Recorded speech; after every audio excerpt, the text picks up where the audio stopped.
And I'll just get you to just pull the tie a bit. That's fine. Okay. Good. All right. Sweet. Hang on. Interview recorded 20th of the 4th, 94, with General Sir Francis Hassett. Right. Okay. Could you first of all just ID yourself and your rank, and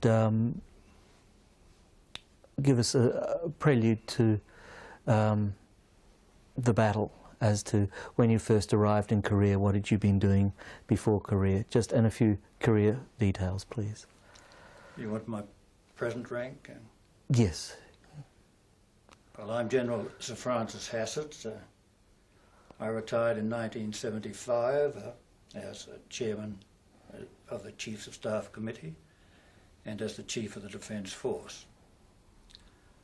At the time of this battle in Korea, I was a Lieutenant Colonel, aged 33, and I joined the battalion in July 1951. They were then well dug in on a defensive line along the Imjin River. And they were somewhat out of contact with the Chinese, and for a certain period leading up to the battle we're going to be talking about, they were doing long-range patrolling across to make contact and identify where the Chinese positions were. When I joined the battalion, I found them to be in good heart. Some were beginning to think they'd been forgotten by Australia, and they'd been there almost a year by that time. They all looked to me to be very fit and lean and confident, and they reminded me very much of World War II battalions after a hard fight. This battalion had had quite a bit of fighting up and down the peninsula, culminating in their epic battle at Cap Yong in April 1951. They looked just as they were, in fact, like warriors there. Their job had been to close with the enemy with butt and bayonet, and they'd done this well. They looked neat and clean enough, but not very smart. They looked a little bit like pirates and some of their regalia, and they were not exactly in shape to gladden the heart of a regimental sergeant major, but they were clearly good soldiers. Many of them had experience in World War II or in the early battles leading up to this time in July. Coming into the battalion at this time were a lot of young regulars. So at the time we were getting a mix of experienced K-Force soldiers and enthusiastic young regular soldiers. Right. Could I just ask you, can you keep your eye line to me? Because otherwise we're just going to lose your eyes as you look down. Okay. And filmically it doesn't work as well. Could you tell us a little bit about K-Force and the mixture of regulars and the reasons why it came about, and the upside and the downside of having such a force as K-Force? K-Force was raised to lift the numbers of the rather run-down Australian Army at that time, to build up the strengths in the battalion. And these were soldiers who re-enlisted for 1 year of service in Korea. Many of them, as I've said, had had World War II experience. Some had not. The young regulars were around the 20, 21 years of age, and this mix I found to be a good mix, because there was the enthusiasm of the young who wanted to make their name as soldiers, and the experience of the K-Force experienced soldiers who provided a lead in many of the activities. Altogether, as I say, a good blend. There was, I think, a certain amount of, not friction exactly, but feeling developed between the K-Force volunteers, the older soldiers, and the young.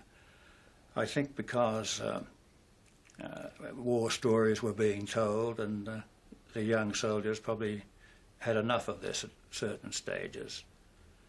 But in the event, I feel that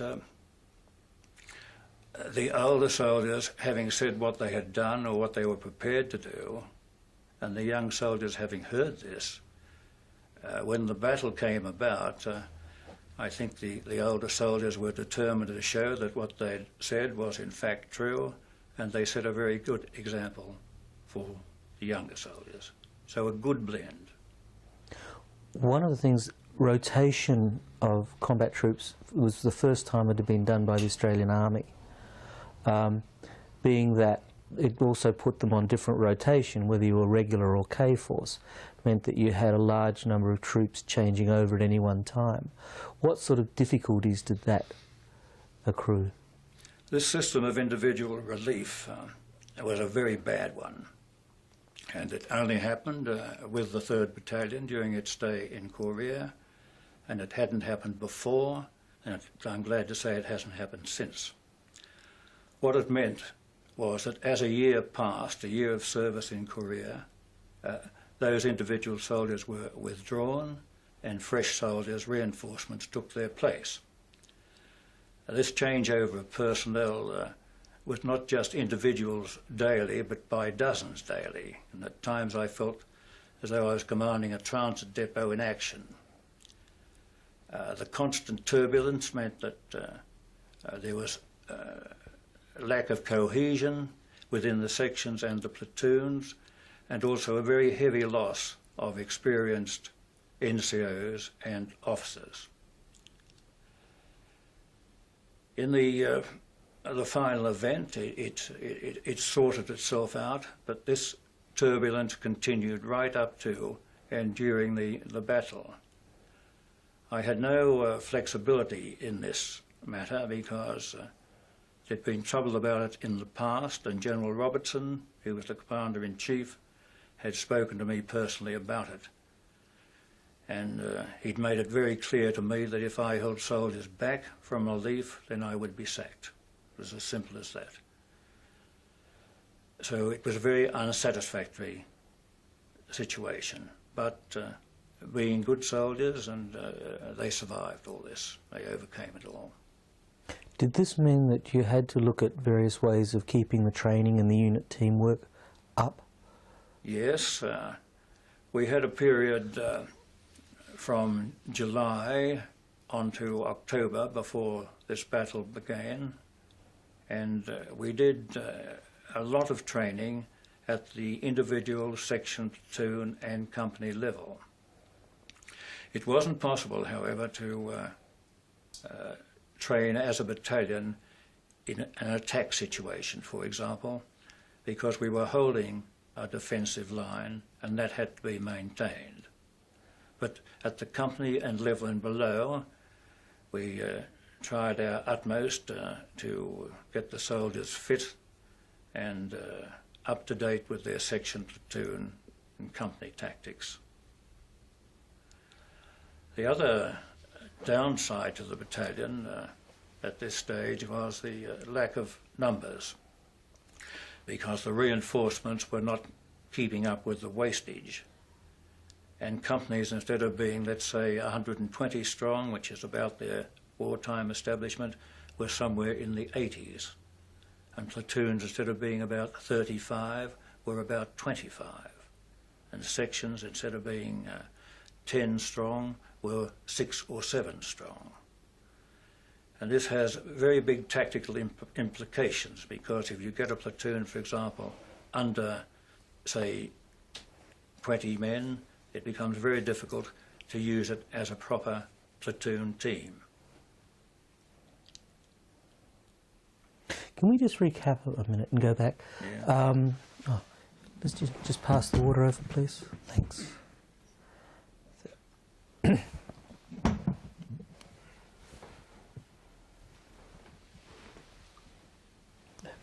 we just recap? Let's go back and now we're sort of warming up a bit.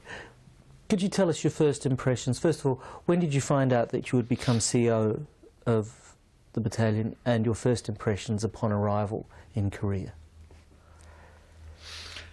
I was commanding the 1st Battalion at Ingleburn in early 1951, and I rather thought then that this would be a prelude to my going to taking the battalion in Korea. I didn't know this, but I thought it would happen, and indeed it did happen. And in July I was posted to the 3rd Battalion in Korea.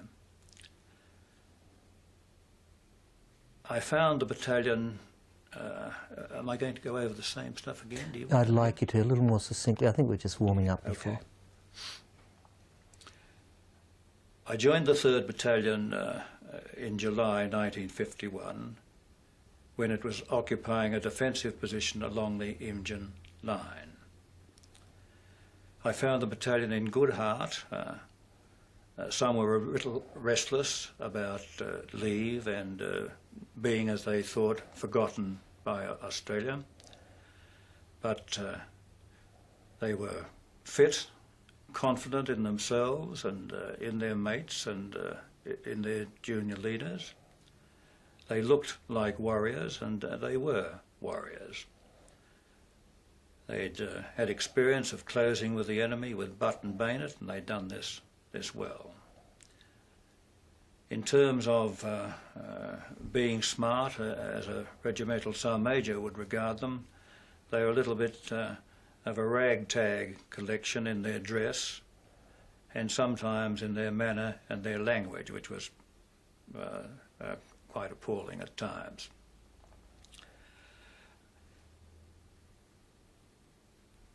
They had been in this defensive position for some 2 months, and that means that it is very difficult to keep the training going and keep them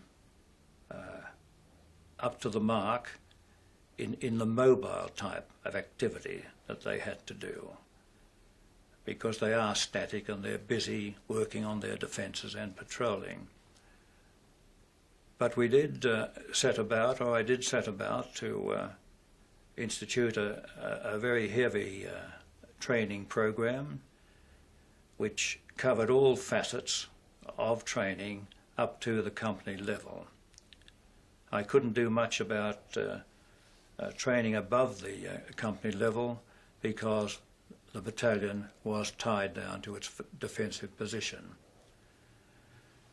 I did, however, take 2 companies across in a raid on the Chinese lines around about September of that year. D Company under Major Hardiman and C Company under Major Girk. And the purpose of that activity was to locate the Chinese where they were exactly, because they were some distance from us, and also, if possible, to capture some prisoners.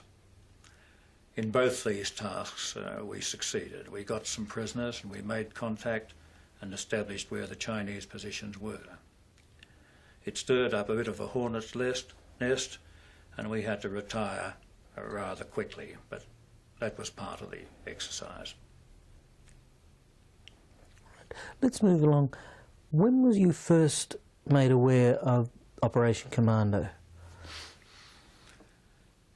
Around about the end of September, I was called up to brigade headquarters by Brigadier Taylor, and I found there the COs of the other 2 battalions, the KOSB and the KSLI, and the 2 IC of the New Zealand Field Regiment, the CO being away on leave at that time.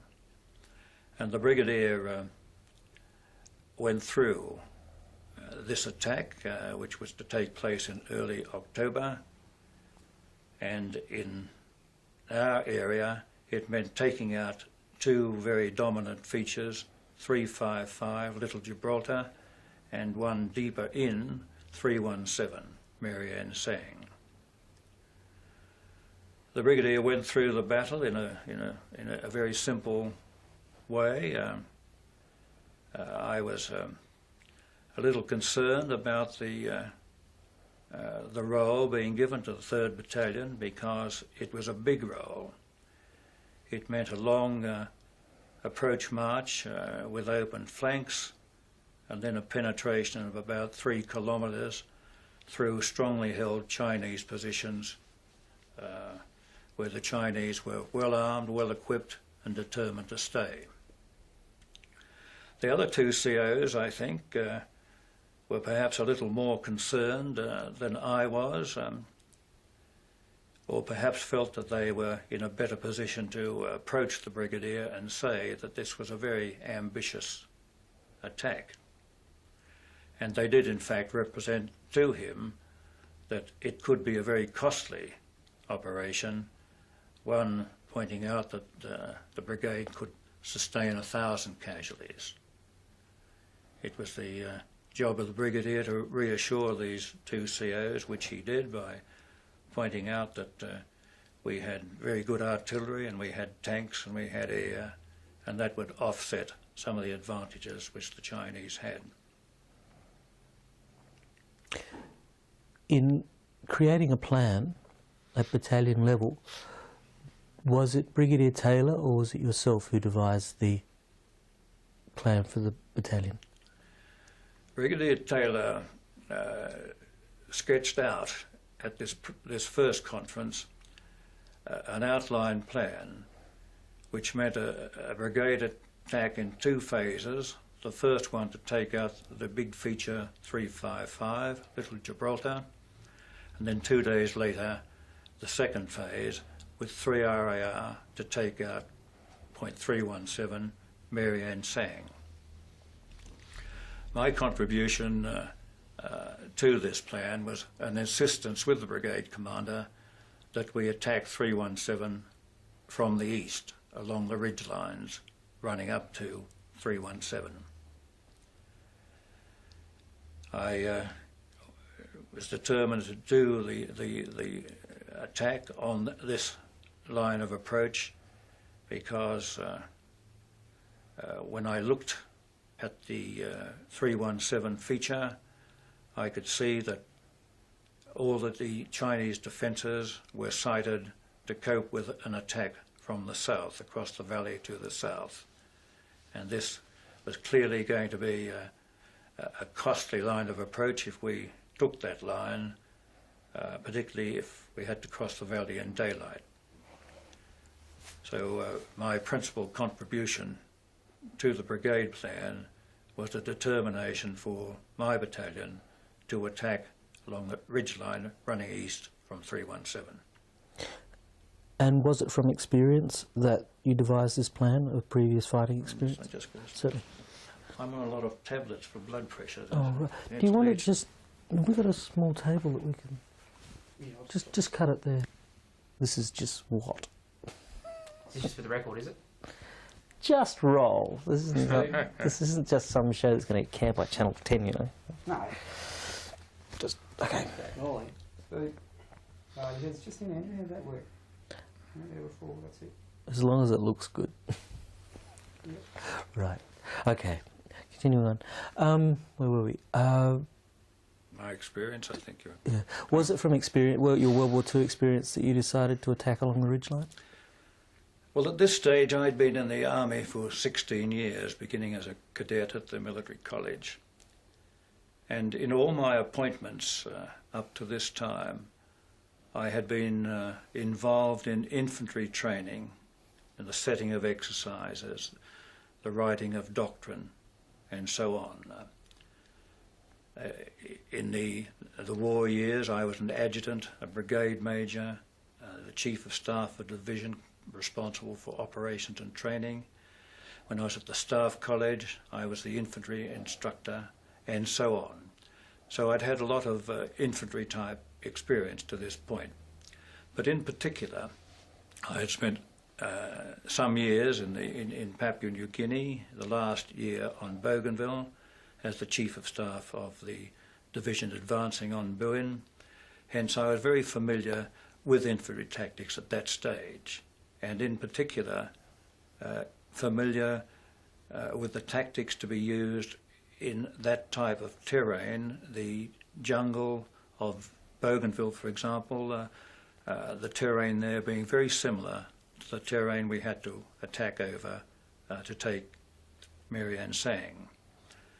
So it came a bit easily to me, and the chief point that I had registered was that in fighting in the islands, the high ground is the thing to get and stay on, and the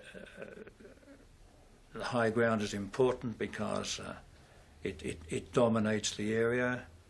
It limits the amount of fire that can be brought to bear on you as an attacker if you're attacking along a ridge line as opposed to attacking across a valley where all weapons can be brought to bear on you.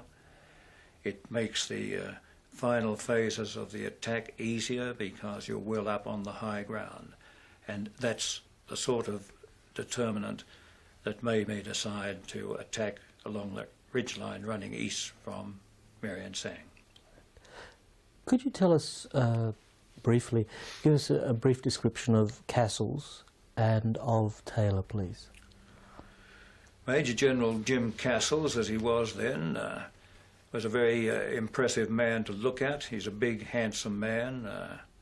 He had a great touch with soldiers at all levels. He made you feel that he welcomed you, that he had confidence in you, and you in turn had confidence in him. He was a very experienced brigade commander in World War II, in the Normandy show and the subsequent fighting. He was a very fine selection to be the first GOC of the Commonwealth Division. And I remember Bill Bridgeford, General Bridgeford, my general, saying to me, my general during the last war, saying to me, if you searched the world, you couldn't find a better man to command the Commonwealth Division than Jim Castles, and he was right. Brigadier Taylor was a different type of man. He was a big man also, but he was more of a lusty footballer type. In fact, he was a very good footballer and nearly was capped for England. He played in some very high-level teams. He wasn't as fluent and lucid as Castles in his directions to you. You had to stop and think what he was getting at. But he was a very experienced infantry officer, and he had an understanding and an instinct for what was going on, say, during any phase of an operation, without it having to be spelled out to him. I thought he was a very good tactician, and I was very pleased to see him as the brigade commander. Yeah.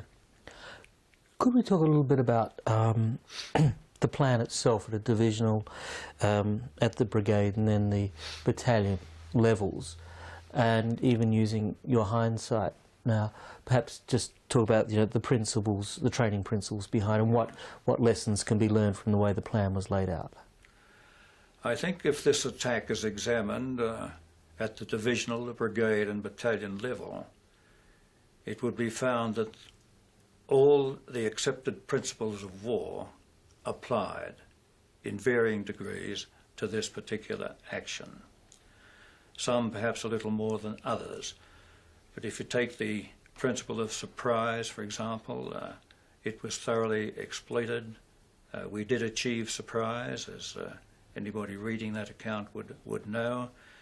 We achieved surprise at the battalion level by attacking along the ridge line, as I've described earlier, and also doing the approach to the contact at night or in the river fog. And we did surprise the enemy. He was expecting the attack to come from the south, and when we came from the east, we found that his defences had been constructed east-west along the ridgeline, hence very vulnerable to assault. The principle of security at the battalion level, as this battalion attack developed, I kept moving companies in behind the attacking company, so there was always a firm base behind the attacking mobile company. Concentration as well seen at the divisional level, where Castles had one brigade, the Canadian Brigade, attacking on the left on one day, and on the following day a heavier punch coming in on the right by the Commonwealth Brigade, which meant that all the divisional artillery and resources could be switched to each brigade in turn. And at the brigade level, this was so also. And at the battalion level, I had 3 companies launching their main assault, with one company tying down the enemy on the southeastern approach. It's a Certainly. problem. Feel free to stop at any time. It's not a... Could you explain to me what concentration is? The principle of concentration. The principle of concentration, which is a well-accepted principle of war, can apply at any level, strategic down to tactical. And it concerns, in an attack, the assaulting troops, in that you have a heavy concentration of troops at a particular point. As at Maryang San, 3 companies attacking along the eastern ridgeline. It can be related to firepower, and that I think is readily understood. You switch, in the case of this attack, the divisional artillery from one target to another target. And that broadly is the concentration principle. Right, thank you. Let's move in to the formation. Once you'd spoken at divisional and brigade level about the plan to attack Maryang San, you returned to the battalion. What orders were underway, and how did you go about your particular plan and phase for the attack? The first thing to do, of course, was to have a good look at the ground, which we hadn't seen before. Looking at a map is one thing, and if you're a good map reader, it can convey a great deal. But an eyeful of the ground is very important. So I took my TAC headquarters, Battalion Tactical Headquarters, which is the 4 company commanders, the adjutant, the intelligence officer, and a signal detachment. I took them to a feature called 238, from which we could see the approaches to Maryang San, and could study the line of attack that we might take. When we got to the feature 238, without appearing immodest, it took me about 2 minutes only to decide that the attack would have to come in from the flank along the eastern ridgeline, because I could see on the tops of the hills the enemy trenches, which were clearly dug in and prepared to cover an attack across the valley from the south. I put this to the company commanders, and there was ready acceptance of this line of attack, and no real discussion about it. From that point on, of course, we then began the detailed orders, which are pretty standard, to get the battalion ready for the event. I did go across to see an American battalion commander who was attacking on our right flank, quite some distance away. As I've said a bit earlier, I had some concern about the ambitious nature of the brigade plan and the big task being set for the battalion. But when I found out what he had to do, it gave me a sort of comfort, because he had a much bigger task than I had. The fact that he didn't succeed took 7 days of heavy fighting to achieve his task, I didn't realise until later. where are we at now? Right. The logistical support in setting up the battle, there was obviously a lot of support in terms of artillery and all the rest available to you. Okay. Could you go through briefly how that support was organised from your point of view? As regards the logistic support for the battalion, this was pretty orthodox, and no particular points I would like to make about it, except that the whole operation had to be supported and supplied by porters. There were no vehicles could follow the companies along the ridge lines we proposed to attack, so we were using Korean porters, which puts heavy loads on the soldiers and of course makes things more difficult. There were no helicopters available dropping supplies and things at that stage of warfare. As regards the supporting arms, I had to bring in early the battery commander, the New Zealand battery commander, who would be supporting us, a very fine New Zealand soldier called Major Roxburgh, and also the squadron commander who was handling the tanks that were going to support my battalion. We did a repeat in a slightly modified form of my earlier reconnaissance, so that they were aware of what the battalion was doing and the type of support I would require from them. There were no detailed plans made for the artillery support and the armoured support at that stage, because those sort of things had to evolve as the attack developed. We were really at that stage doing an approach to contact. One of the things that came out in my research was that everyone said that you and Major Roxburgh had quite a unique relationship in the way that you worked together in the laying down of fire support. Would you like to elaborate and perhaps from your point of view tell us about how you and Major Roxburgh arrived at certain decisions regarding fire support? Yes. I hadn't met Major Roxburgh prior to the attack being prepared. I found him to be not only just a good gunner, but a very good soldier as well. The method I used with Major Roxburgh, with the guns, the artillery, and with Major Butler, with the tanks, and my own mortar platoon commander and machine gun platoon commander, was pretty simple. I would describe to them my plan for an attack in any particular phase and the type of support that I wanted from them. They in turn would consider this and come up with some suggestions. In the case of, say, the artillery, I would say where I wanted fire and what particular type of fire I wanted in those particular areas. Major Roxburgh, with his technical knowledge and his good knowledge of artillery and infantry cooperation, usually came up with a suggestion or two that improved what I had originally suggested.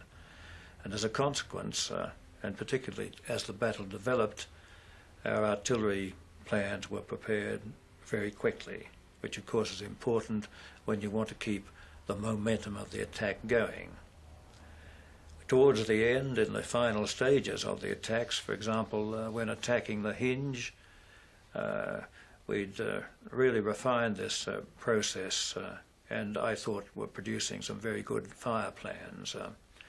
In the attack on the hinge, for example, I got Major Roxburgh to put the medium guns, the 155, on the objective, and then switch to targets in rear. The 155s, of course, you can't get your soldiers too close to them because it's medium artillery and it has a wide danger area. I had the 105s firing on the objective for a longer period so the soldiers could get up and get close to them, to that fire. I had the machine guns traversing in front of the attacking infantry. I had the mortars firing on the rear slopes, and what air I could get I had dealing with the Chinese guns well to the rear.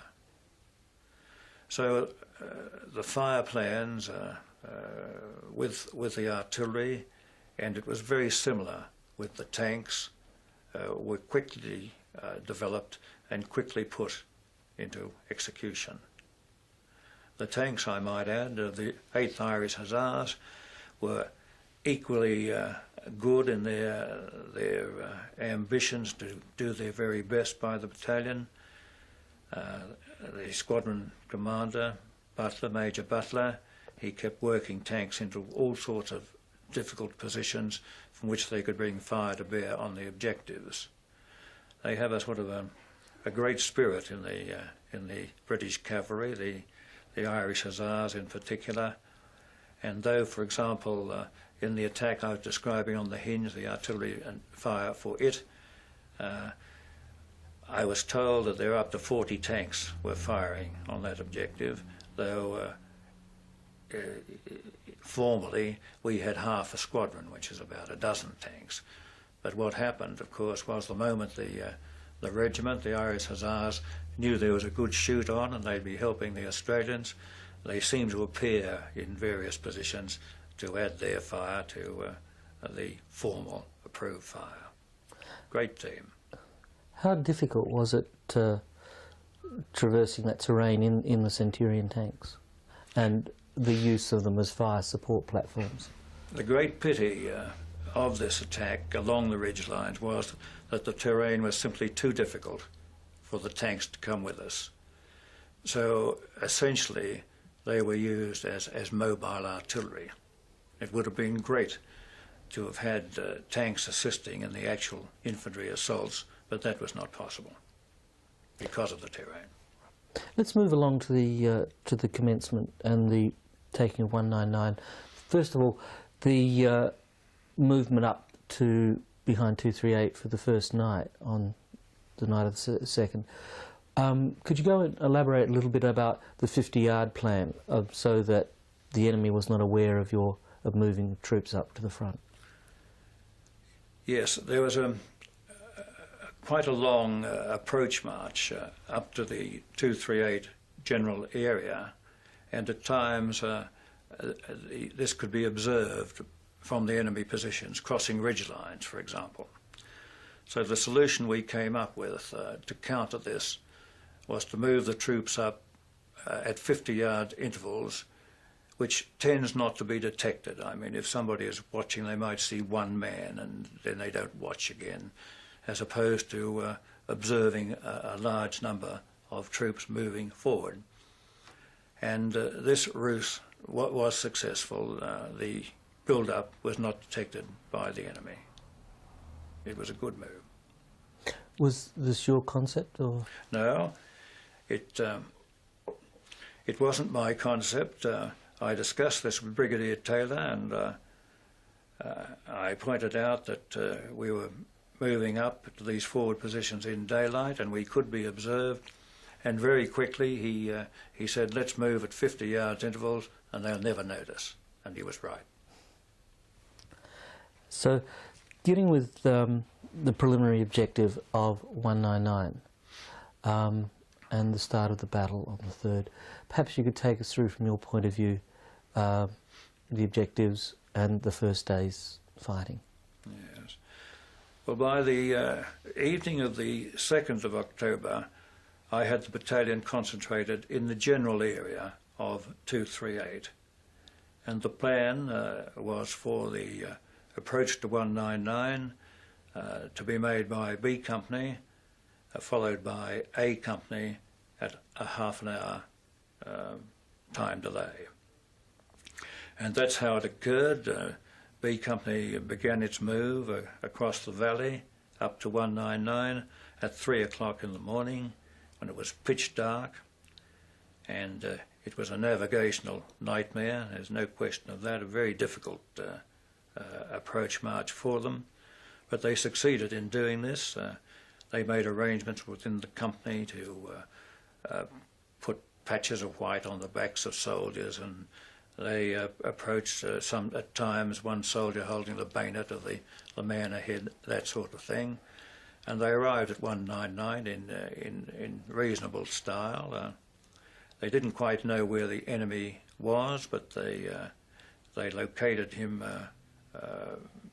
very shortly after getting to 199, and they did an attack on what was a Chinese outpost, and they suffered a few casualties and captured a few Chinese prisoners and killed a few others.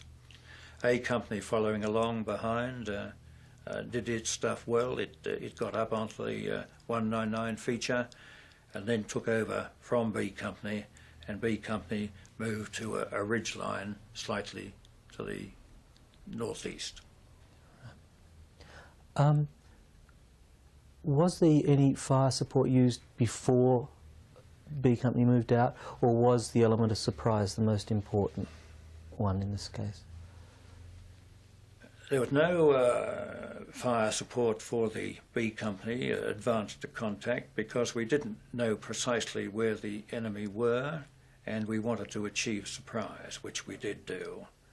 As well as the advance taking place at night, a river mist came up in the early morning, and that added to the difficulty of enemy observation. Once 199 was taken, what were the reasons for taking 199 as a preliminary objective? This was part of the taking of 199 was, of course, a preliminary to our attack along the ridgeline further north, but it was also part of the brigade plan to get tanks up onto 199, which they did with difficulty, and machine guns to fire across on the rear slopes of 355 Little Gibraltar to support the KOSB attack on 355. That's the following day. That was the following day. Was there any continual enemy fire or counterattack expected? The enemy began firing when they detected movement on 199. A lot of it descended on A Company that had taken over from B Company. This was mortar fire and artillery fire, and it was modest in its heaviness, if I can use that word, until the tanks and the machine guns began firing. Then the Chinese artillery and mortar fire increased. This was the beginning of sustained shelling and mortaring, which the battalion underwent from that point onwards. To the best of your knowledge, where were the Chinese firing from? Was it up on 317 along that ridge line to 317, or further back? The guns were well back from 317. The mortars were on the rear slopes of 317 and behind and in rear of the hinge feature. We couldn't tell accurately where they were, but that was the general area. We just knew the stuff was coming in.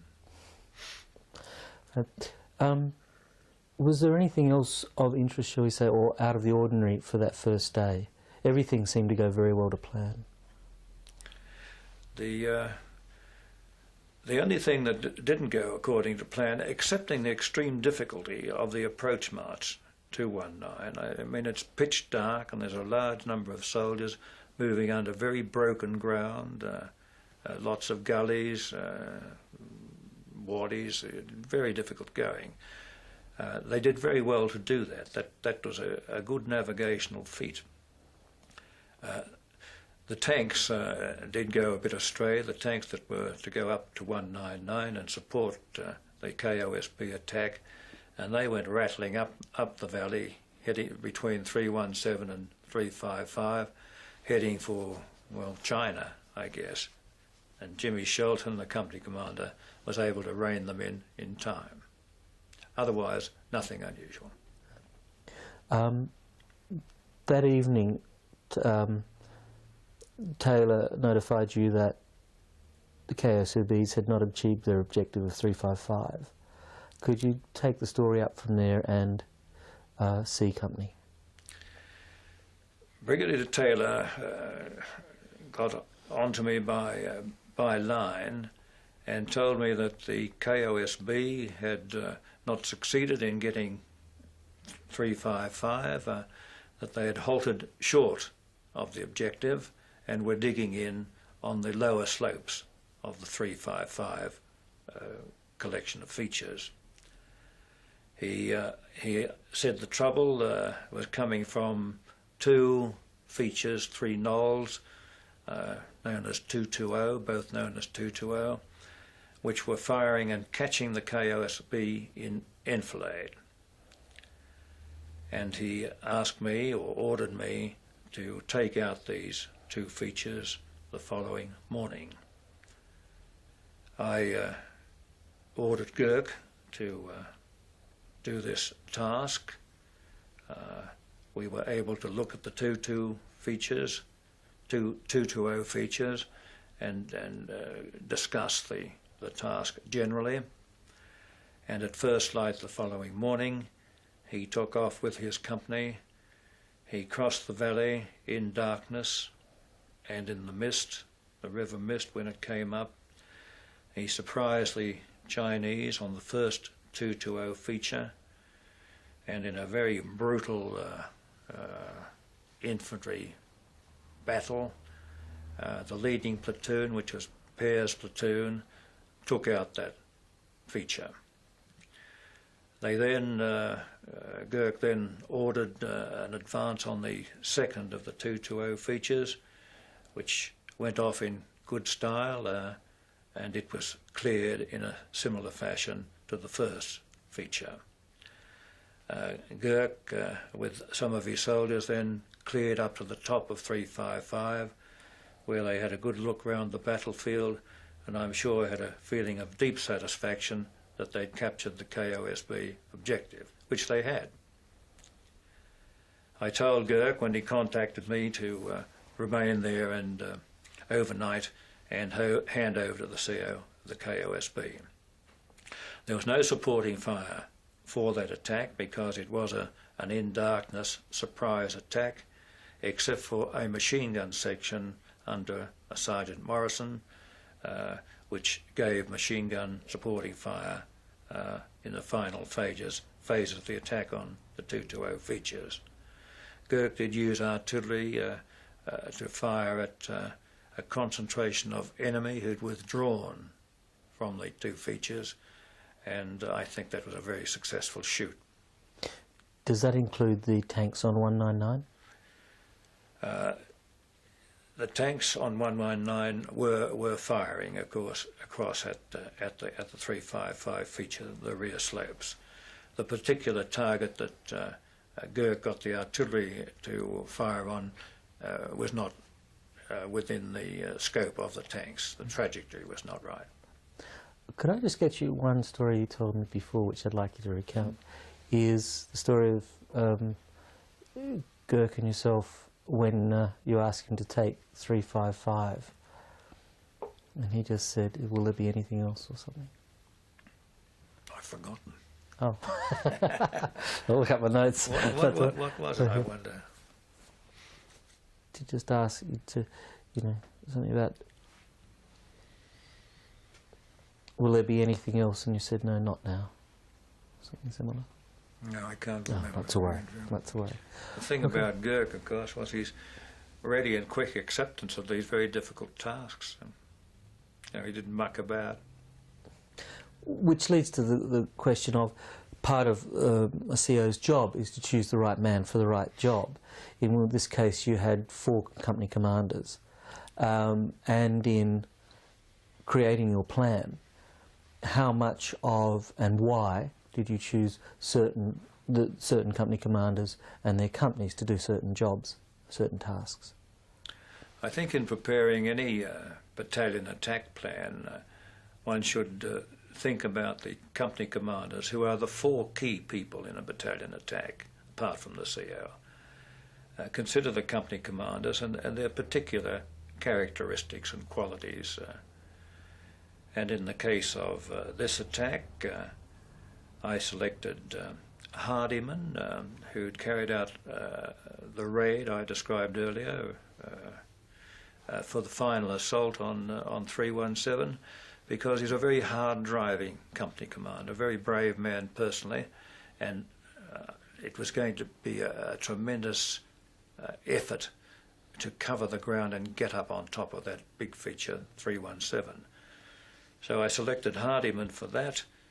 I selected Nichols, commanding B Company, for the advance on 199 and the subsequent advance the following day onto the ridgeline running east of 317, because he was a colourful, gung-ho type personality who'd love to be in the van, and I thought he would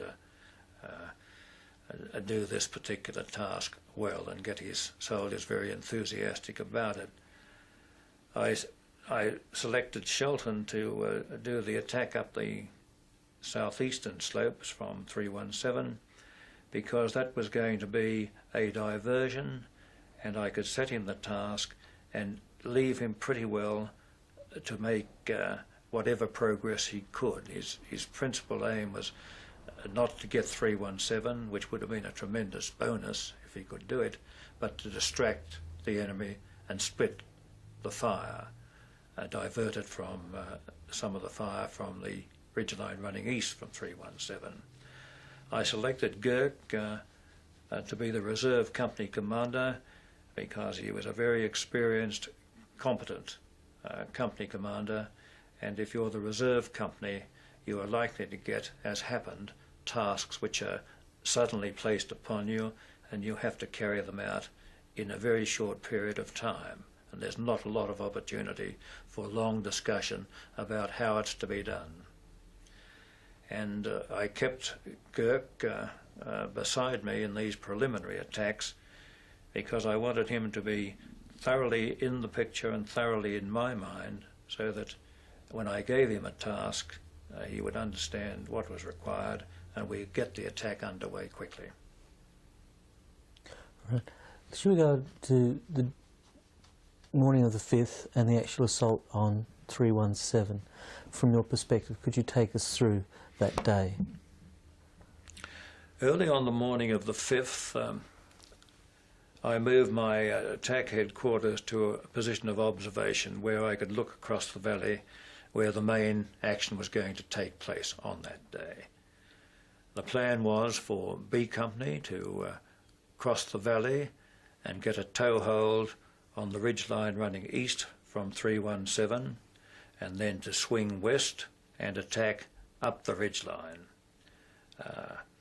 It was to be followed by D Company, which was to be the reserve company for the preliminary phases of that movement, but I recognise would probably have to be used at some stage during the attack on 317, because it would be beyond the capacity of one company, B Company in this instance, to advance that considerable distance over that broken ground against strong opposition. C Company was the reserve company, and A Company was doing its diversionary role, attacking up the ridgeline running southeast from 317. The advance across the valley by B Company began about 3 o'clock that morning in the dark. They crossed the valley, followed by D Company. They got onto the ridgeline running east from 317. They then began to move westward along the ridgeline, but in the darkness and the fog of war obtaining, they swung northeast and got offline. They attacked a feature just north of the main axis of approach, which they thought with great jubilation was 317, but in fact it was not. D Company kept on line, and at one stage when I was able to make contact with Nichols, he said that they were a bit lost, they weren't quite sure where they were, and he thought that D Company were pretty much in the same boat. But whereas when he moved off, he headed slightly northeast, D Company didn't follow B Company, they continued along their proper access the ridgeline running east from 317. What was your actual personal reaction when Nichols radioed in that he was... Well, I was a bit cross about this, but I was hard on Nichols. It's a very difficult navigational feat, but it can be done, and he should have known where he was, even though it was very difficult. And I kept asking him to give me his location because I wanted to be certain that he was right on the ball and attentive to his navigation party. Withal, though, one has to have a certain tolerance for a company commander in such a situation. It's really a nightmarish situation. All that broken ground, trying to keep a company together, not knowing when you're going to hit the enemy, listening to the supporting fire that's coming in and everything that's going on. It's a pretty nerve-wracking situation. So though I might have been superficially a bit hard on Nichols, deep down I had an understanding of his problem.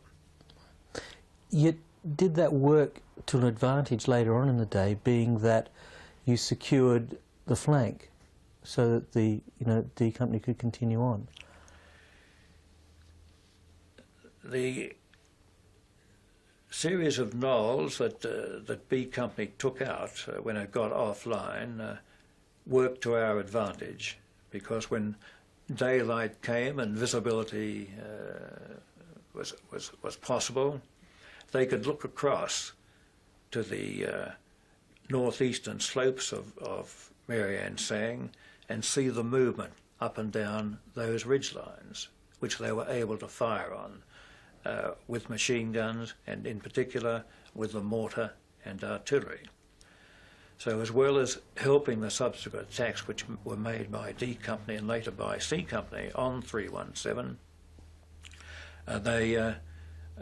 they were able to assist it, and also were protecting our northern flank. So they were in a good tactical position, but it wasn't what I originally intended. But it worked out well from that point of view. The next time you saw Nichols, what did he say to you?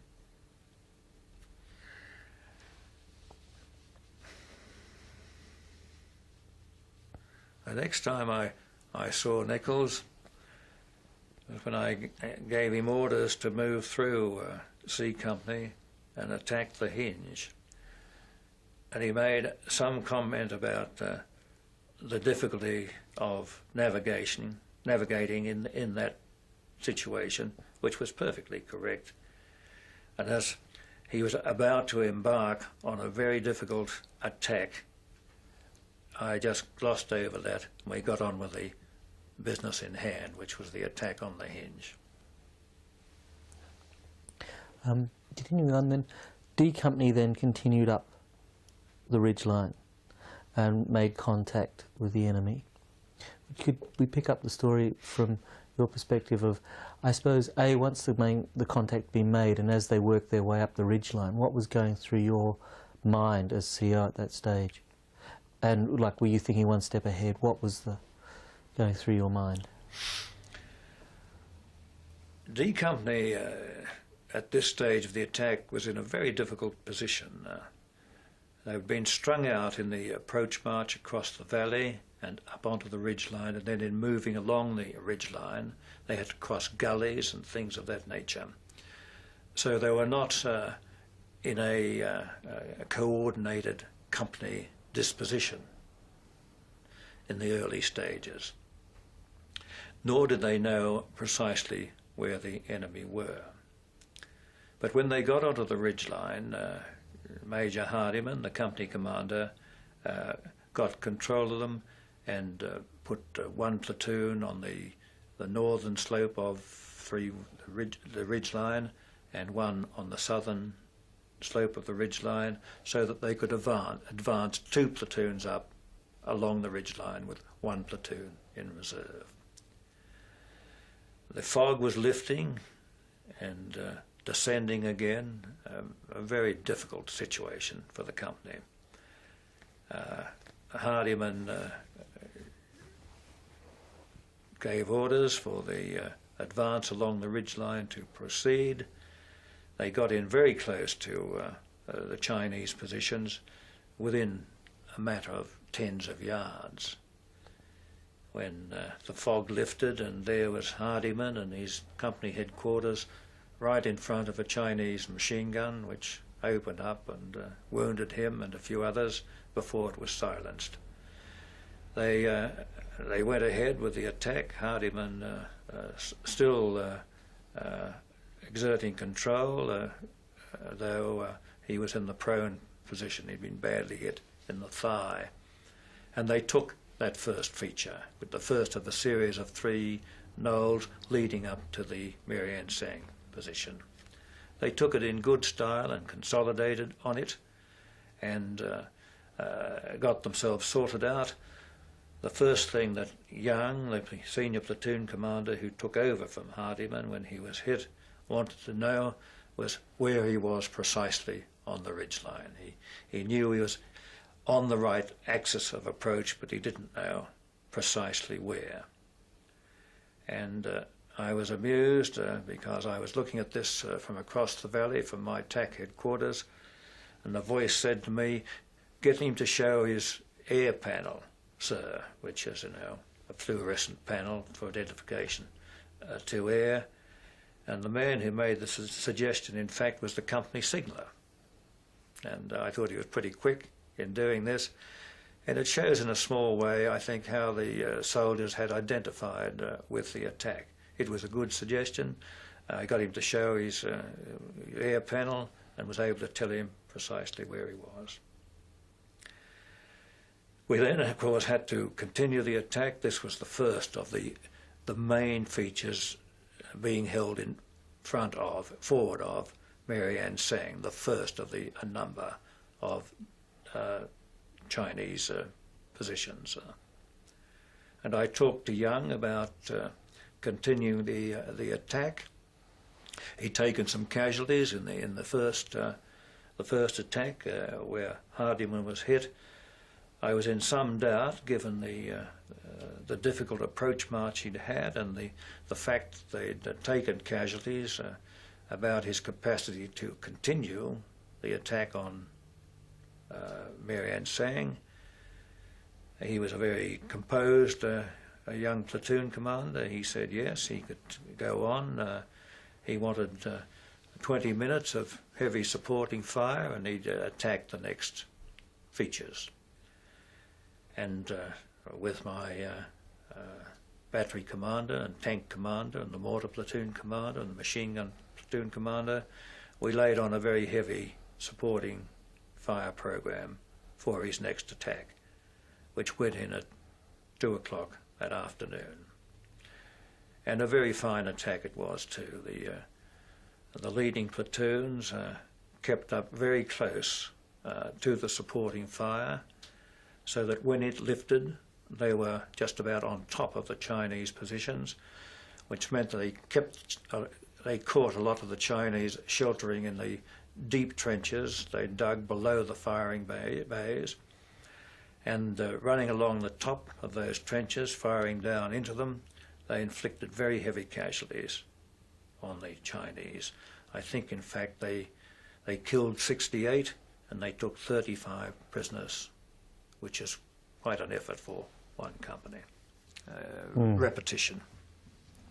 So some good people like Peter Scott, who had an excellent overview of the battalion battle as I.O., wasn't called upon, nor was Lee Greville and so on. But if it had been a more deliberate attempt to produce a book or a monograph, we would have handled it in a more different way, thorough way. Because it seemed to have grown, yes. So Yeah. it's quite a comprehensive book. I mean, what I found interesting for me, I suppose, was when I came into it, was to also examine not only the infantry soldier, at the front line rifle companies, but also to see how they were supported, which became interesting to me because there was everything in the book goes to the front line, but there was very little about that true. support, and that became interesting because to sustain a battle of that nature over that time, to find out what they were thinking and what they were thought of to Yes. became interesting. So Yes, I drifted off the point you asked me about the logistic support for the battalion. I have to take it back. That's the problem of being 76. You wander all over the place. I think Where are we up to now? We're up to Right. D Company on the first D objective. Company and Young, Lieutenant Young. Young, we've So- done the attack. had we? Yes, we've Young's got to that attack? point. What I'll lead in. Yeah. All right. Okay. So when? Okay, yep, speed was. Okay. There must be a point in a CO's in a battle where a CO suddenly decides that the platoon or the company that is taking the brunt of the assault has had enough. In this case, it being Young. What were the things that went through your mind, and how did you make the decision to replace D with C Company? Well, D Company had had a very difficult approach march to contact, as I've described, crossing the valley and then turning west and heading up the ridgeline behind B Company, which was very demanding just in terms of carrying a load and getting there in the dark and the rough country and up hills and so on. So physically very demanding. In the attacks that it made, it had taken a number of casualties. The precise number I now don't recall. I think it was about 14 had been killed or wounded, which from a company of around about 80 is, a sizable amount. So from the point of view of physical exertion and being tired, and also having taken that number of casualties with platoons down to under 20, I thought that platoon, that company, had done enough for the time being. Therefore, I decided to feed a company through it for the final assault on 317. I wanted a fresh company also, not just because D Company was tired and had taken casualties, but I wanted to keep up the momentum of the attack, because it was becoming very clear that we had the Chinese on the run. There were reports of them leaving, retiring, and just a general feeling that if we could punch the attack home, we would get through 317. And if we didn't punch it home quickly, we might have a lot of difficulty on, say, the following day. So accordingly, I told Young to dig in where he was and provide the firm base for an attack by C Company through D Company and take the Maryang San feature. I had Girk with me. We were both watching the attack by D Company. We could see the terrain, and consequently my orders to Girk were brief. I said, Jack, you're to get your company over that reverse slope, which we could both see, behind D Company. You're to wait there until he's got his next objective, and the moment you see him getting that next objective, you're to race your company through and up and over 317. We're to bounce him off it. Those were the words I used. I told Girk that I would look after the supporting fire, and I would look after the administrative aspects of his support, and he was free then to do this attack. I didn't make any complimentary remarks to Girk at this stage, but I mentally thought, when he just stood there and readily accepted this most difficult task, that he was a very fine company commander. And he had to bring his company a long distance to get it tucked in behind D Company, and when D Company was getting its objective, he did in fact race his company through and push it over the top of 317, and the following morning consolidated the position by sending Pembroke out further. And a very fine effort by C Company, and as far as I was concerned, they seemed to me to do everything right. On the battalion side, we laid on a very heavy fire program to support it, both on the 317 feature and the ridges surrounding it, and also on the approaches from the west to discourage any Chinese reinforcement. The whole thing went extremely well, but the effort by C Company was a very fine effort indeed. So, by the evening you'd taken 317.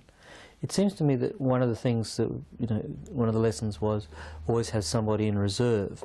If there was one point where all the forces were stretched, it would have been that evening once 317 had been taken. But from what you're saying, you then used firepower, if you like, to stop Chinese counterattack at that point? Because that would be in the point you were probably most vulnerable, as I see it. Well, at the stage we'd taken 317, we had C Company, of course, had taken 10 casualties in its earlier attacks on the 220 features, and it hadn't taken casualties in the actual attack on 317, but it was a very physically demanding effort. So it was a tired company which had had its share of casualties. The company behind it was D Company, which again had done great stuff that day, and it too had taken a number of casualties and was physically in a very tired situation. B Company, which had led the approach onto this eastern ridgeline, was in relatively good shape. A Company, which had been attacking along the southeast ridgeline as a diversionary attack, it had taken up to 20 casualties by this stage from the shelling and the mortaring, and though it had had a less eye-catching role than the other companies, it had done very good work in tying down the enemy on that axis. And the steady and sustained shelling and mortaring it had undergone had got it to a pretty tired sort of state. So of the companies at this stage, C, D and A had really had enough for the time being. B had recovered a bit from its earlier approaches on 199 and beyond, and it was the best and most rested company I had. Part of the original brigade plan was to actually take point 217, something that was actually never achieved. Did it ever occur to you that you could push on through to 217? Yes, it was very clear that the taking of 217 could best be done by coming down from 317 along the ridgeline leading to the lower slopes 217. And I thought this would be a good tactical move to make. I spoke to the brigadier about this, and I had in mind that possibly my battalion could do it. The RNF at this stage, the Royal Northumberland Fusiliers, had been attacking for 2 days up from the valley floor northwards against the 217 feature, and they'd been unsuccessful, and they'd taken 100 casualties, it was said. The brigadier said to me, when I said, "What is the RNF doing?" he said, "They are skirmishing." Well, that doesn't mean a great deal. And that, plus the fact that I now had a battalion strung out that had been fighting for 4 or 5 days, had taken over 100 casualties and looked like taking a lot more, I thought that was enough. I thought the battalion had done enough, and that I must look to the protection of my own battalion. So I told the brigadier that if the RNF were skirmishing, I would not attack further beyond the hinge. Going back to the night of the 5th, then, was it a standard reorganisation and regrouping for counterattack that night? Yes, particularly with C Company, which was up on the hinge. they had shaken out for an all-round defensive position against the likelihood of counterattack. D Company further down the ridgeline had done the same, and B Company also, and A Company similarly. All companies were prepared against the possibility of counterattack. They had all set out their defensive fire plans for artillery and were prepared against any attacks that might come in against them. All right. Moving to the morning of the 6th then, and Pembroke pushes out and takes Sierra in a fairly spectacular action. And also that day you then went up on to 317. Can you tell us a little bit about your thoughts about Pembroke when you went out to see him, plus your feeling of being up on 317? I was on 317. How do I get this straight? I get straight in my mind. Well, I'll rephrase it if you like. On the 6th, you for the first time went up to 317. Could you tell us a bit about the journey to the top and your feelings once you got there, and what sort of things, to your remembrance, occurred? I'm just trying to sort out in my mind the 6th and the 7th. The 7th is the day B Company attacked, isn't it? Yes. The 6th is the day before. The 6th was basically, besides Sierra, was a day of resupply. Yes. When did Pembroke go out to? The 6th. The He went out 6th. on the morning of the 6th because Girk wanted to take that area below because he felt it was a good place for counterattack. Is it the 6th or the 7th? I brought up the anti-tank platoon and the pioneers. That was the 7th. The The anti-tank and the pioneers. Yes, the 7th I did that. I think that was the 7th to reinforce. Well, I don't think I was up on 317 on the 6th. Well, or did they all come up on the 6th? I'm sorry. I know Jock McCormick and all those guys were up there. On the For the- 6th? I think probably the 7th actually, but The 7th, because A Company then fell back to reserve, didn't they? yes.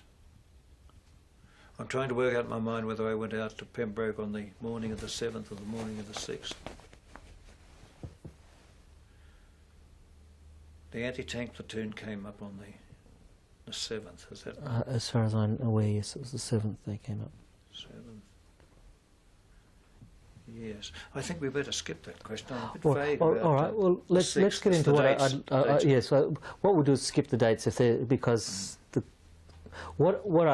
question I'm getting at then is the one of the profile of a commander. One of the things that everybody's always said about you is that you're very high profile, and one of the things appreciated about your leadership was that you were always with the men, so that you could see the importance of high profile and leadership, and also by being at the front, does that help you make decisions about the state of your men, and therefore how you will then conduct the next set of decisions? Right. Soon after the capture by C Company of Maryang San, the 317 feature, I moved my TAC headquarters up to 317. I believe in a situation like an attack of this nature, it pays handsomely for the battalion commander to be well forward and in a position to see what's going on, or if he can't see what's going on, to have a good feel for what the situation is in the forward areas. This enables the CO to change any plans, alter any existing plans, to change the dispositions of the battalion if that's necessary, bringing up platoons or readjusting company localities. assisting in the planning of the defensive fire tasks, which are part of the routine for a defensive position. And importantly, for the soldiers to realise that the battalion commander is up forward, that he does know what's going on, and he is prepared to share the risks, and he is in a position, and they can see this, he is in a position to provide them with the best support possible. It isn't so much the sharing of the danger, if you like, that seems important to me, but more the fact that the soldiers know the CO is there, they know he understands the situation that they are in, that he is the man who can readjust battalion positions to fit a changing situation, and he is the man to call in the supporting fire and the other assistance which will help them in their situation. It's a very fine line and a matter of good judgment as to where a commander should be in a battle like this. In this battle, as I've described, I believe the CO should be forward, getting the feel of the battle in the manner I've described. On other occasions, the CO could well be at his battalion headquarters in rear, where communications can be better, and he's in a better position to consult with the brigadier and the divisional commander or anyone else. There is a fine line between leading and managing, and in the situation on 317, I consider this a time for leading as opposed to managing from further in rear. It helps in many ways. I was concerned about the exposure of Pembroke out on that Sierra feature. I did go out to see him. I hadn't realised at the time that he was so down in strength, that he was down to 15 men only in his platoon. I couldn't do anything about strengthening his position at that stage, but I tucked it away in my mind, and at a later stage I was able to bring up the anti-tank platoon, which was 50 strong, a big platoon, and send it out to reinforce Pembroke on the Sierra feature. I think that's great. Can we move to the Hinge? The Hinge, B Company. Could you tell me, first of all, the objective of taking it, the purpose of taking it, and then take us through from that point? Don't tell me you don't know much about this battle. You've been reading a lot of this. The purpose of the Hinge, for example. After the capture, are we right?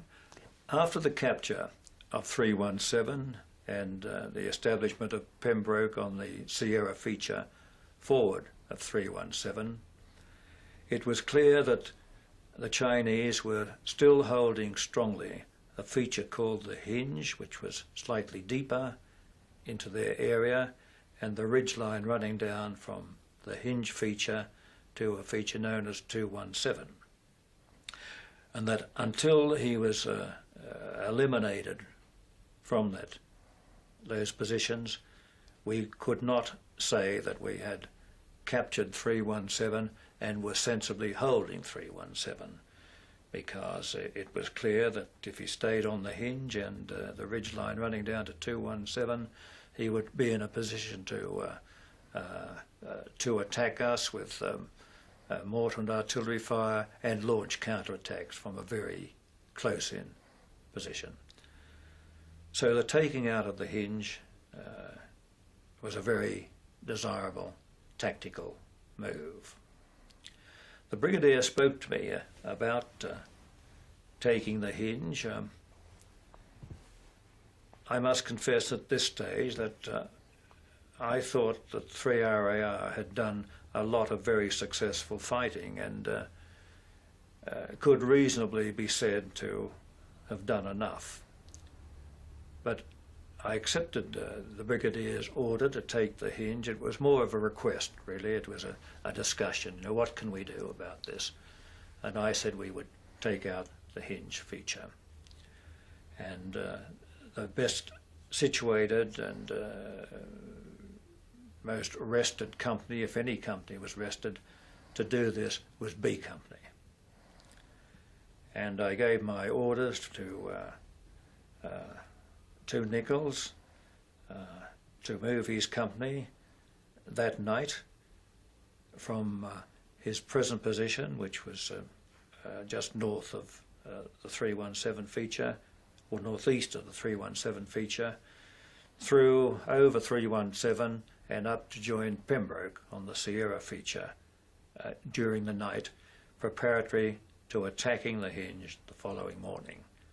This he did. He got his company up there overnight, and they were established, ready for the attack the following morning. At this stage, I had my own TAC headquarters on 317. I decided that the attack would go in at 0800 hours in the morning, because all elements of surprise had gone, and I wanted to make the maximum use of our supporting fire, and I wanted the fog to lift so we could see what we were doing. And the attack went in at 0800 hours, B Company attacking with 2 platoons up and 1 in rear, and for a certain time the attack went smoothly, but then the Chinese, who'd been sheltering on the reverse slope of the ridgeline, got in between the forward platoons and the rear platoon and attacked company headquarters, killing the CSM and a number of others. So there was some confused and hard fighting took place before they finally established themselves on the hinge feature. For that attack, I arranged with the battery commander and the tank commander and my own mortar and machine gun platoon commander for the heaviest supporting program, fire support program of the battle. And we had the 155, the medium guns, firing on the objective. We had the 105s firing until a later stage. We had the tanks firing. We had the machine guns traversing in front of the attacking B Company. We had the mortars taking on the rear slopes. But despite all that, as I've described, the Chinese sheltering on the rear slopes rose up and gave B Company a very hard time. The company finally established itself on the hinge feature and readjusted the Chinese positions which they were occupying to have a more westerly and northerly aspect, facing the enemy as opposed to facing us. And they began to suffer from the point of attack onwards from artillery and mortar fire from the Chinese, which progressively got heavier during the day. Most people I've spoken to say that they'll never forget that day of just continuous shelling. Yes. Well, it was a bit of a Dante's Inferno situation from the noise point of view. All along the features from 317, where attack headquarters and C Company mainly were, out to Pembroke on the feature Sierra, and on B Company in particular, there was a lot of shelling coming in. And it reached a high peak around about 5 o'clock in the evening, when it quietened until about 8 o'clock in the evening, when it came down in a tremendous barrage of shells and mortars, which went on for 45 minutes, and really it was something to hear and see and go through. And it proved the value of being well dug in slit trenches, and it proved the robustness of the soldiers to stand up to that and then fight off the counterattacks which came in during that night. There's a story that says that one of the support chaps came up and complained about, it's a pity the CO's not here, and somebody said, oh, well, while you're here, why don't you just tell him he's in the next trench? Yes, I was sheltering in a slit trench with Major Girk, and as I've described, it was very, very lively indeed. I remember Sergeant Major Opie coming up to discuss something or other with Girk or me, and he was standing looking down into the slit trench, and I said, "Come in here. It's a bit dangerous up there." And he jumped in. Luckily, he jumped on Major Girk. I think he had a good eye for seniority there, and he lay on top of Major Girk, and I had my half of the slit trench, and the other two shared the other half. But it was very, very lively. Extraordinary that more casualties were not inflicted. And again, I go back to my remark about the effectiveness of a well-dug slit trench. I thought it interesting that when all this shelling was going on, there was a sort of a mild hysteria, I suppose, around amongst the soldiers. A lot of laughter and a lot of cheering as the shells whistled by, 317, a point like that. And the shells that didn't hit 317 whistled past and fell on D Company in rear, much to the delight of the people up on 317. There's always a perverse pleasure when somebody else is getting stick also. And in this case, of course, everybody knew that D Company would be about 10 feet down in the Chinese trenches they'd captured. But this sort of relaxed atmosphere obtained until some enemy mortars worked in closer. And once they started to mortar the position, things started to get quiet, because there's a greater fear of the mortar that goes up high in the air and comes down inside your slit trench with you. So I thought that was interesting. And in later years, when I was DCGS, I tried hard to get some heavy mortars for the Army in greater quantity than we had at the time. Right. The Chinese counterattacked in full force that evening after the barrage. Your recollections of that counterattack as it came to you? Yes. The counterattack on the hinge feature on B Company came in after that very heavy artillery and mortar barrage that came in around about 8 o'clock in the evening. And there were, to the best of our knowledge, 3 battalion-sized counterattacks during the night. They were very energetically pursued. The Chinese got in very close. At times they got right into the company locality and were ejected.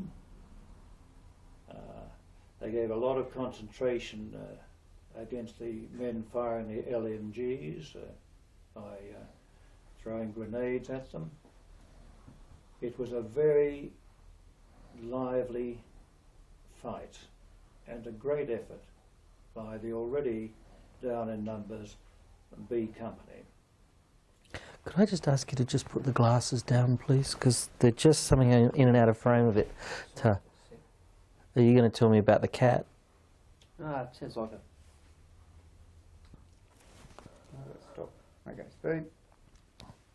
And the counterattack, sorry. It was, by midnight it had finished. What were the things, was there anything coming over the radio? Was it fairly frantic up on the hill? Yes, we lost contact for part of the time, but we were getting contact for some of the time. The company commander was very keen to get some form of illumination so he could see just who was coming at him and where they were. We weren't able to provide this. He made very good use of the artillery supporting fire, At times they pulled the pre-arranged defensive fire tasks in closer to their own positions. And I feel that if it hadn't been for the artillery fire, that company position would have been overrun despite the great gallantry of the soldiers. The brigadier became involved in this, in securing what is called an uncle target, which is the whole of the divisional artillery plus some of corps artillery, what the New Zealanders used to call the treatment. And this very heavy fire caught the Chinese in the gullies and the ravines, and though in the morning 120 bodies were counted outside the B Company position, I am quite certain that there were hundreds in the concealed positions, the waddies, the forming up positions that they were using for this attack, this counter-attack.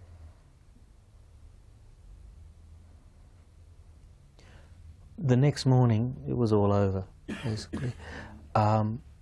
Did you ask for relief? Say, had the battalion done enough? And what was Taylor's response? As the battle progressed and we got further casualties, by this time I think we were well over the 100, and in a battalion where, though they're all sharp-end fighters, there's an even sharper end which is up around the rifle companies. To have casualties of that number from rifle companies brings them very low in numbers, and the battalion was very tired. In fact, it was out on its feet. And there was more to come, I thought. So I spoke to the brigade commander. I said that we've been fighting and moving now for 5-6 days, that the soldiers were out on their feet, and I thought that as soon as he could arrange some relief so that we could sort ourselves out again, he should do so. He was very quick to get onto this. He'd been naturally following the battalion's actions throughout the 5 or 6 days. He knew how well they'd fought, and he arranged that the battalion be relieved by the KOSB the following morning. And I think, though many had enjoyed the fight and they knew they'd fought well, I think everybody was relieved to be able to come back and get sorted out again. One of the points which I suppose always bites hard is the fact that having fought so hard to take the hill, that a month later it was lost. Your feelings professionally and personally about that?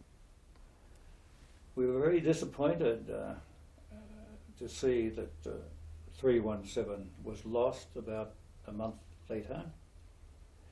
Though in fairness I have to say that the attack that came in on the KOSB was a very heavy one indeed. It was almost elaborately prepared beforehand.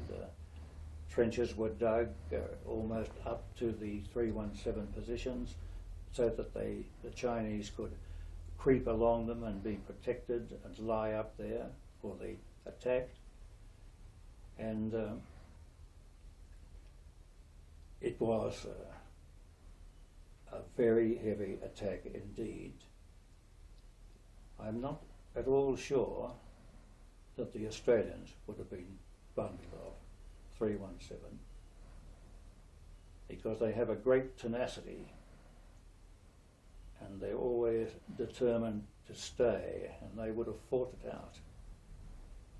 And the 317 position, if properly tactically defended and stocked with ammunition, would be very hard to take, very difficult to shift an Australian battalion from that feature. In fact, Brigadier Rockingham, who commanded the Canadian Brigade, he spoke to me after 317 had been lost, and he said, these were the words, we would never have lost it if the Australians had been there, which I took a very fine compliment. What were the tactical implications of losing the hill, and what sort of things did 3 RAR do following the Battle of Maryang San? Well, Maryang San, the 317 feature a dominating position, really a position of observation rather than a position of tactical defence, with the ridges and so on surrounding it that were tactically important. But when we'd lost it, the Chinese sitting on 317 were looking straight down into the right companies of the battalion, making any movement by daylight impossible or very difficult or risky, and hence it was a tactical disadvantage, not just to our battalion, which was deployed near there, but to the division as a whole. It was very clear with hindsight that 317 was a feature the Chinese were not prepared to lose. Let's change direction a bit now and just talk about terms such as morale and its importance to a CO and to a battalion. No, keep us rolling, it's fine. Just repo when you need to.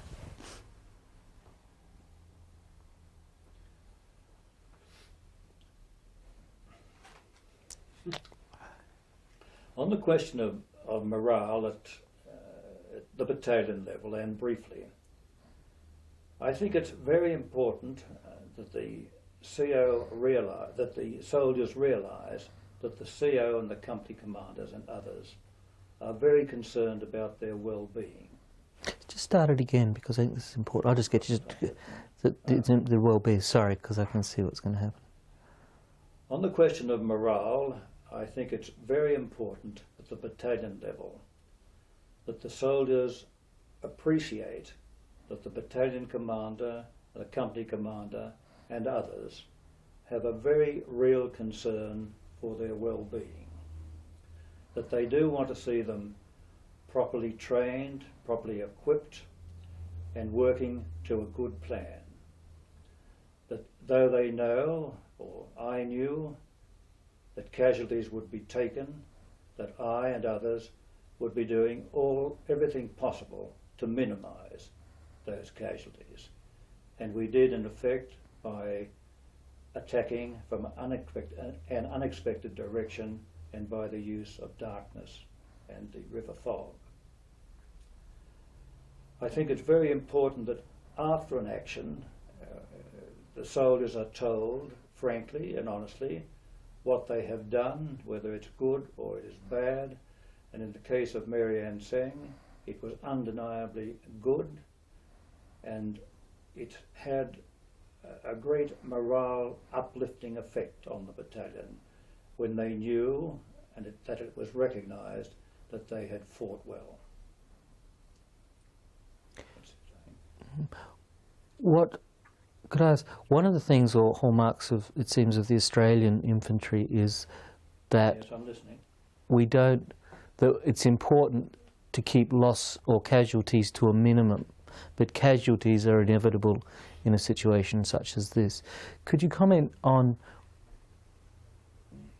your personal reaction to casualties, but also putting in perspective of the battle for Maryang San?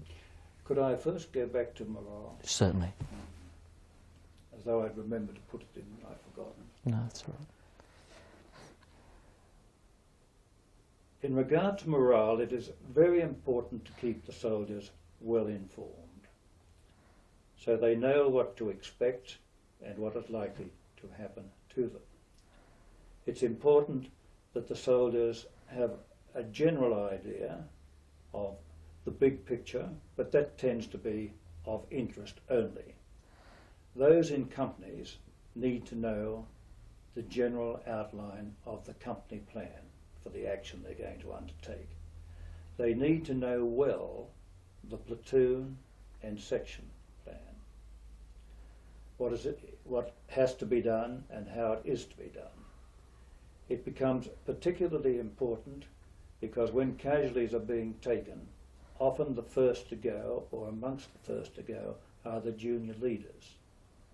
Hence, somebody has to take over from them. And if within a section, the section is aware of what it has to do and how it has to do it, and what the other sections are doing and what the platoon plan is, then the man taking over can take over quickly and efficiently. And this is what happened in the attack on Maryang San. We lost a number of junior leaders during the action. The next senior man took over quickly and seemingly without any hesitation or delay. The action continued. And this was very important because one of the secrets of the success on the attack on Maryang San was the momentum of the attack. The fact that the pressure was put on and kept on. And this kept the Chinese wrong-footed right to the very end. That's that. That's great. The use of reserves all the way through the battle was important in making sure that there was always a battalion reserve. I think I probably covered it a bit. And I if just- you think with C Company. Yes, to a degree. Nothing else to add there? Well, I think it's basically the wind-up. As The wine, the that's so we do. a good whiskey after all it. Sounds good to me. When I'm in Tim's house, my son-in-law, we can drink his whiskey. This will go well at the archive. Because Commanders. We did enough on that. I think it's all there.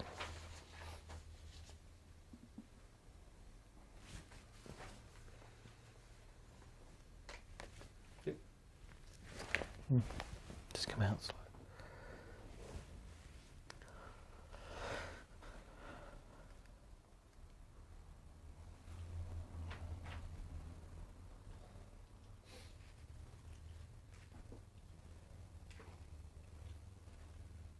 The Maryang San battle was a first-class battalion action by any standards, and it was freely and widely recognised as such by all the units of Commonwealth Division and the Americans as well. And it's been very pleasing to see that a battle honour has come through for this particular battle, for a reason which I won't go into. It was held up for some time.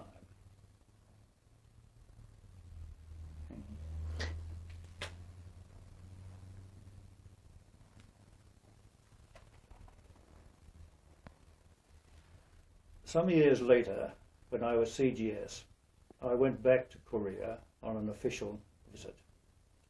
And as part of the itinerary, the commander of the Korean Army arranged that I go to a point where I could observe the 317 battle area.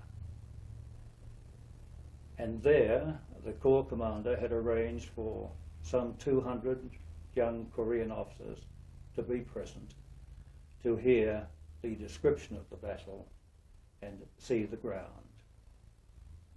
And I could tell by the comments they made just how impressed they were at what had taken place those years ago. And my own personal reaction, looking at the battlefield and the distance covered and the fighting that had gone on, I was still somewhat amazed that a battalion slightly under strength could achieve what 3RAR had done at that Battle of Maryang San. Now, I've talked about good plans for the battle and good leadership at various levels, but all these are as nothing unless you have good soldiers. And the soldiers at Maryang San were exceptional in that they were brave, they were intelligent, they knew what had to be done, and they were determined to do it. It was a very splendid effort by 3RAR, and in particular those soldiers of 3RAR.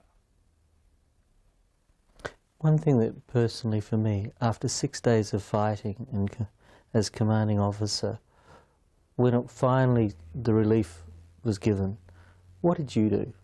What did you feel?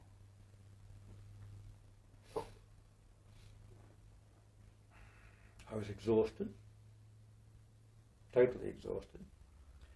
In fact, on the night of the heavy counterattacks, unless Bill Keyes had some particular point to wake me on and talk to me about, I'd fall asleep, couldn't keep awake. When it was all over, I was delighted, of course, that we'd fought a successful battle. I was very sorry that we'd incurred casualties in so doing. No matter what the thrill of a battle may be and the wonderful feeling you have when it's over and you've won and everybody has done so well, you cannot but be very sad about those who've been killed or wounded. I went off, I got the company commanders together and the officers who were nearby. We had a talk and a few drinks, and then I think we all had a long sleep. The divisional commander Castles called me up and spoke to me about the battle, and unfortunately there was a lot of noise going on outside and I couldn't catch every word, but I would have liked to have caught every word, because he was not a man to pay compliments lightly, and he paid the battalion some wonderful compliments. Thank you.